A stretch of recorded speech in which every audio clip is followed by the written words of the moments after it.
All right, what's good, everyone? Welcome to another edition of Live Wire Sports Minute. As you can see, that the Indiana Fever have won the Commissioner's Cup, and they definitely are the 2025 Commissioner Cup champions, with Natasha Howard being the MVP, nodding a double double.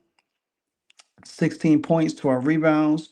We have actually five Fever players in double figures, and that's Natasha Howard, Aliyah Boston, Kelsey Mitchell, Eric McDonald, and Sophie Cunningham.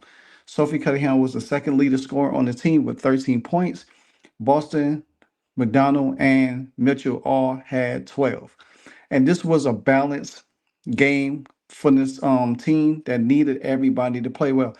Even Michaela Tipson came in. She played 11 minutes though, but she played hard. And I actually wanted to see her play against Napheesa Collier. Now, she struggled a little bit with Napheesa in the first half, picking up a couple fouls, but she only had one foul for the game, and she had one block, one steal, and two rebounds. So she did pretty well in her time on the floor.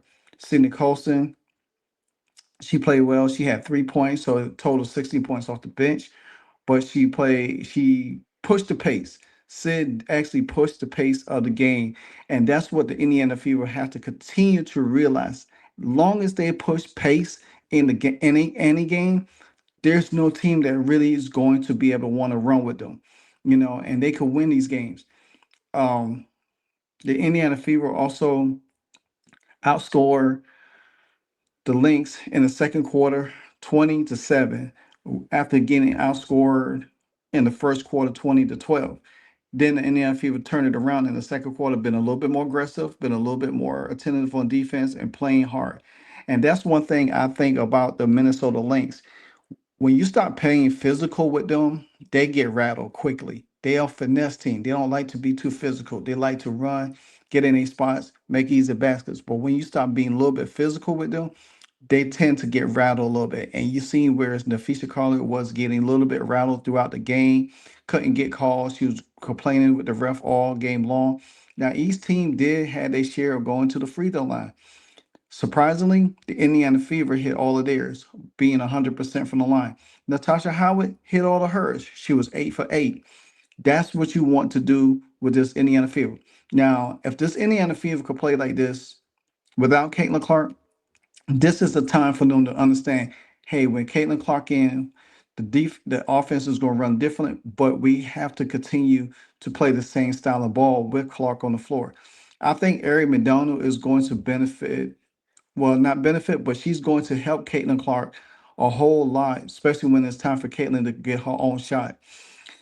There's still some things that the Indiana Fever do not do well, and that's when they need to kick it out to the open person instead of continuously trying to get their own shots. Was this game pretty? No. Was this game boring? Yes. So, but the Indiana Fever did what they needed to do. There was point of the game where they had the lead, then they started slowing the pace down. Nah, Stephanie White got them to start reeling back in, putting pressure on them, push the pace. Even when I think the Minnesota Lynx cut it to 6, Stephanie White called a timeout. They came back, got a possession, got a score. Now, you can see Wicked Witch of the West, Cheryl Reeves, was on the sideline looking crazy, whining and everything. But nevertheless, the Indiana Fever did what they needed to do, and the Minnesota Lynx didn't do what they needed to do. That both teams took some bad shots early on, but the Fever made plays with their defense. And that's what led them to this victory. Being aggressive, taking what the defense give you, and then after you wore them down, Aliyah Boston later on in the fourth quarter took it home. Because she wasn't getting no calls either, but she managed to do her own. And as you see that her and Napheesa Collier got into it, jarring at each other, and that's what you're gonna have to do. This is something that the Indiana Fever didn't have last year. Teams will try to jar at them, punk them out. As you have seen this year, the Indiana Fever is starting to be a little bit more who they, the identity they want. They want to show that, hey, they ain't backing that. Excuse me, they're not backing down for nobody. Now, Natasha Howard wanted to be MVP. You got the MVP. Now it's in your lap. It's there for you. So this is the photo of this team as champions. You can't say that Caitlin is not a champion. She's a champion on the professional level, whether she participated, whether she was on the sideline or not, but she did what she needed to do. I think hats off to this whole team. It was a total team effort, well balanced, well deserved win for this team. This is the kind of thing that could take them momentum and spirit them in. They got a 5-game homestand that's coming up next, starting with the Las Vegas Aces, who they have not beat in 16 tries. Hopefully, they could get that win. Now, as for Caitlin Clark, when she will return to action, we don't know yet. Everything is day to day right now with her. So hopefully we'll get some answers with her in the next coming days. And will the Indiana Fever make a major move to bolster up their roster now that they have a day ahead? Can they land a big person like a Emma? Can they add some more size to back up Aliyah or add some more shooting? We have to see what the Indiana Fever are going to do. But right now, they are the 2025 Commissioner Cup champions.